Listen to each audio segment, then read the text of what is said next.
कुछ दिन के बाद एमएलए का इलेक्शन है और उसकी सियासत शुरू हो गई है और शहर में पीने का पानी नहीं। तो एक ईदगाह और एक दीवान सा दोनों की टाकी की रिपेयरिंग का 20 लाख का टेंडर है और टाकी तो रिपेयरिंग हुई नहीं, सिर्फ कलर मार दिया ईदगाह पे और दीवान साहब पे हाथ भी नहीं लगाए। तो जो परान ने कंप्लेंट दिया था कि 14 टाकी जो अभी तक चालू नहीं, उसका पानी नहीं, तो ये परान का लेटर इन लोग ने जवाब दे दिए कि 27 टाकी रिपेयरिंग करना है। लेकिन जब रिपेयरिंग दुरुस्ती का मैंने कंप्लेंट किया तो इन लोग ने दुरुस्ती में 27 टाकी बता दिए टोटल। अब ठेकेदार ने लिख के दिया कि 2013 में हम पूरी टाकी चालू करके दे देंगे, अगर नहीं दिए तो पड़ते दिन 50,000 रुपया फाइन। तुम एमएलए लड़ोगे, नगर सेवक लड़ोगे, महापौर बनोगे, सब बड़ी बड़ी बात करेंगे। ये जो मुद्दा है पब्लिक का, ये कौन हल करेगा? इसकी लड़ाई कौन लड़ेगा? हमारे भिवंडी के अगर जिस दिन एमएलए और एमपी जहाँ जहाँ पानी भरता अगर वहाँ पे घूमने लगेंगे तो उनको समस्या समझ में आ जाएगी कि क्या समस्या है, क्यों पानी भरा, क्यों लोग तकलीफ में है। जो पैसा आता है उसका सही इस्तेमाल होना चाहिए। अभी आपको बता दो, ऐसे ऐसे पैसे घोटाले हुए हैं ना एमएलए एमपी निधि के कि आप सोच भी नहीं सकते हो।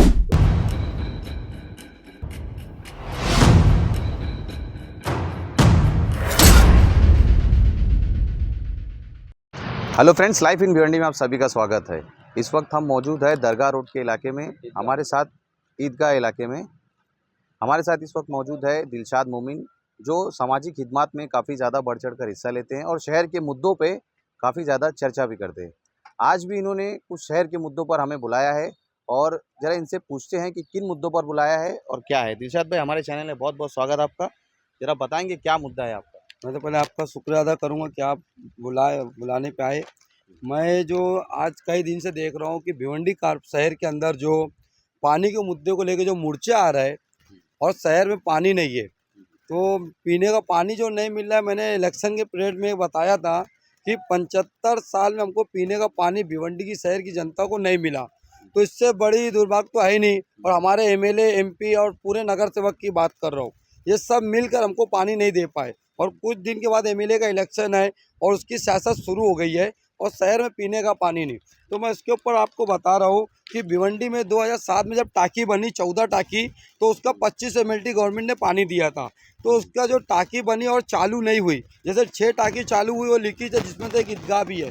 ये देख सकते हैं ईदगाह की टाकी पूरी लीकेज है, दीवान सा टाकी लीकेज है। इसके अलावा 8 टाकी अभी तक चालू नहीं हुई। उसको लेके मैंने लोक आयोग में गया था, तो उसके बाद हमारी कंप्लेंट है पूरी।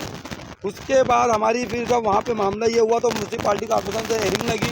कमिश्नर ने हेयरिंग लगाने के बाद फिर उसके बाद हमारी फिर हेयरिंग के बाद जब मैंने मुद्दा उठाया कि 4 सवाल किया था, उसके बाद ये लोग ने आनंद फानंद में 2 टाकी का टेंडर निकाले, जो एक ईदगाह और एक दीवान सा दोनों की टाकी की रिपेयरिंग का 20 लाख का टेंडर है और टाकी तो रिपेयरिंग हुई नहीं, सिर्फ कलर मार दिया ईदगाह पे और दीवान साहब पे हाथ भी नहीं लगाए। तो ये जो शहर का जो समस्या है, उसके बाद मैंने जो परान ने कंप्लेंट दिया था कि 14 टाकी जो अभी तक चालू नहीं, उसका पानी नहीं, तो ये परान का लेटर इन लोग ने जवाब दे दिए कि 27 टाकी रिपेयरिंग करना है।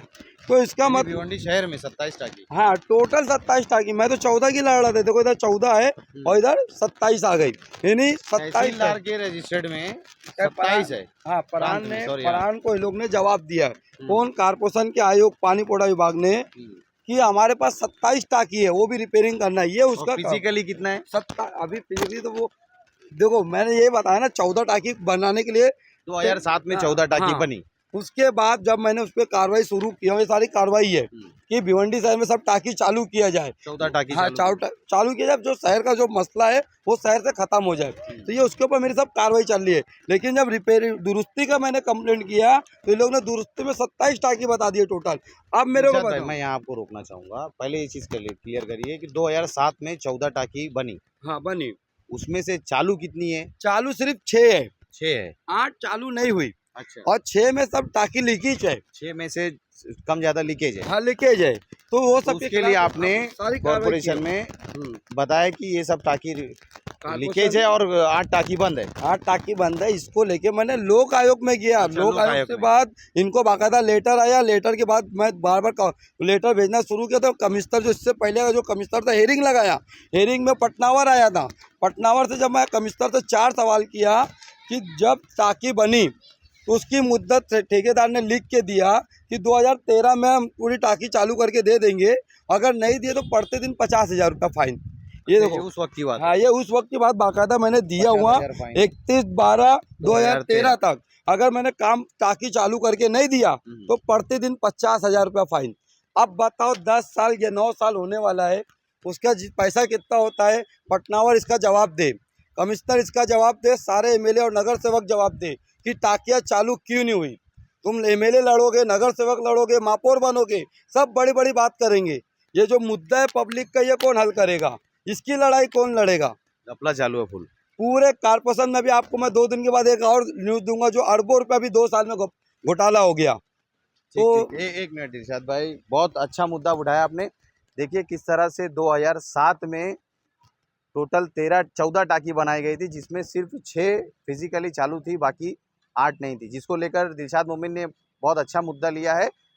आने वाले समय में हो सके इस पर कुछ अमल हो। दिलशाद भाई बहुत अच्छा मुद्दा आपने उठाया। अब हम आपसे ये सवाल करेंगे कि आमाने गांव मापोली से तो तलौली से थोड़ा आगे आमाने गांव है एक, वहाँ पर एक क्रिकेट स्टेडियम बनने जा रहा है 1 लाख कैपेसिटी है।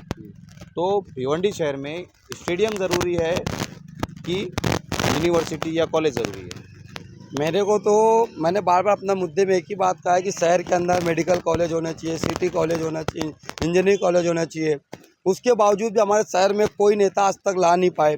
और जो स्टेडियम बन रहा है, तो मैं सरकार को बोलूँगा कि ये जो कर रहे हो, ये शहर के लिए और जनता के लिए दुरुस्त नहीं है। कि हमारे शहर में भिवंडी की बात करेंगे, जो बहुत ज़्यादा दूर नहीं है, उसके फासले में एक हमारा धोबी तो स्टेडियम जो है परशुराम टॉरे, इसके अलावा भादोड़ में भी 21, टोटल 7 मैदान है जो स्टेडियम है, जो आज तक दुरुस्त क्या देखने के लिए लायक नहीं है। वो वहाँ तो चोरी भी हो रही है। तो सरकार इसको ही बना देती, उतनी ज़रूरत क्या पैसा करोड़ रुपये खर्चा करने की, वो ज़मीन कॉलेज और हॉस्पिटल के लिए इस्तेमाल करती, मेडिकल कॉलेज के लिए इस्तेमाल करती, तो उससे हमारा सरकार और जनता आपको हो सकती थी, आपका स्वागत भी करती, आपको इस्तकबाल भी करती, वोट भी देती। लेकिन ऐसा सरकार नहीं कर रही है, जो बहुत बेशरम की बात है। तो जिस तरह से आपने अभी बताया कि आने वाले समय में एमएलए का इलेक्शन है, तो उसमें आपके नज़रिए से एक एमएलए में क्या क्वालिटीज़ होना चाहिए, क्या बात होना चाहिए जो भिवंडी के सही मुद्दों को सांसद में असेंबली में उठा सके? मैं भिवंडी की जनता को एक मिसाल देता हूँ। अगर मैं एमएलए का इलेक्शन लड़ता तो हमारे जनता को क्या चाहिए? जो एमएलए की बात करते हैं हम ये करेंगे, तो मैं जनता के लिए, देखो भिवंडी कारपोरेशन में एक तो बहुत पैसा है, इतना पैसा आता है कारपोरेशन की हद में कि आप सोच भी नहीं सकते होगे। इसके बाद मैं 2 दिन के बाद खुलासा करूँगा कितना पैसा आया, कब खत्म हुआ। अभी मैं एमएलए मैं अगर लड़ता और जीतता, तो मैं भिवंडी की जनता को, ये जो समस्या पानी की थी, ये 1 महीने में ख़त्म होती। दिलशाद भाई आप समझ नहीं पा रहे मेरा सवाल। मैं पूछ रहा हूँ एक क्वालिटी क्या होना चाहिए? क्वालिटी बता रहा हूँ। क्वालिटी ये होना चाहिए, जनता को पीने का पानी नहीं है, ये हमारे एमएलए दे नहीं सकते। जनता को रोड चलने के लिए चाहिए, वो हमारे एमपी एमएलए दे नहीं सकते।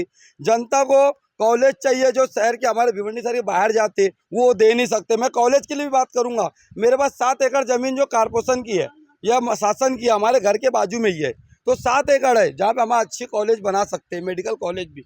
इसके अलावा हमारे शहर के बच्चों को जो स्टेडियम होता है खेलने वाला, एक बता दो, इंडोर स्टेडियम जो हमारे शासन से 5 करोड़ रुपये आया था, वो आज तक बना है, लेकिन ओपनिंग करने के लिए मैं लेटर दिया, अभी तक उनको टाइम नहीं है कमिश्नर को कि ओपनिंग करके बच्चों के हाथ में दे दिया जाए।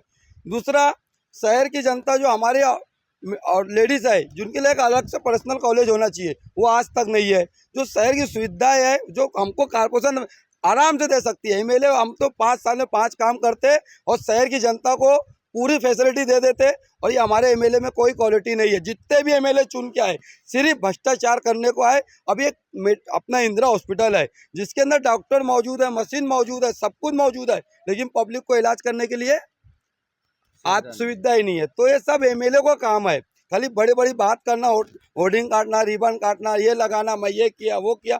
शहर की जनता को बेवकूफ़ बनाना सब बंद कर दो। एमएलए लड़ना है, तुम नगर सेवक रह के कुछ नहीं कर पाए, एमएलए रह के कुछ नहीं कर पाए, तुमको जनता वोट दे रही है, बहुत बड़ी बात है। और जनता जितने समझ जाइए, सब फोकट लोग हैं, इनको तो बायकाट कर देना चाहिए। कल इस इलाके में काफ़ी ज़्यादा पानी भरा था, हमने देखा, आपने भी कई लोगों को निकाला यहाँ वहाँ से। तो इस पूरे माहौल में छुटभुइया नेता जो निकल के आए हैं, वो उसके बाद जो माजी खासदार, माजी आमदार, वो लोग कोई आया था क्या इस जगह पर मदद के लिए? अरे हमारे भिवंडी के अगर जिस दिन एमएलए और एमपी जहाँ जहाँ पानी भरता, अगर वहाँ पे घूमने लगेंगे तो उनको समस्या समझ में आ जाएगी कि क्या समस्या है, क्यों पानी भरा है, क्यों लोग तकलीफ में है। जो पैसा आता है उसका सही इस्तेमाल होना चाहिए। अभी आपको बता दो ऐसे ऐसे पैसे घोटाले हुए ना एमएलए एमपी निधि के कि आप सोच भी नहीं सकते हो। तो उसका खुलासा कब होएगा? इसका खुलासा कुछ दिन के बाद करेंगे, क्योंकि एक साथ सब न्यूज़ नहीं दे सकते। ठीक ठीक ठीक, बहुत बहुत शुक्रिया। ये हमारे साथ थे दिलशाद मोमिन। मैं आपको बता दूं, मेरे पीछे जो आप ये टाकी देख रहे हैं, ये टाकी जो है 2007 में महानगर पालिका ने टोटल 14 टाकी बनाई थी, जिसमें से प्रैक्टिकली जो है सिर्फ 6 टाकी अवेलेबल थी और 8 टाकी गायब थी, जिसको लेकर दिलशाद मोमिन ने कि ये मुद्दे को काफ़ी ज़्यादा उजागर किया। हम इस वीडियो के माध्यम से उम्मीद करते हैं कि प्रशासन इस पर जल्द से जल्द एक्शन ले, जो बची हुई टाकियां हैं उसे बनाए और जनता को पानी की मूलभूत सुविधा दे।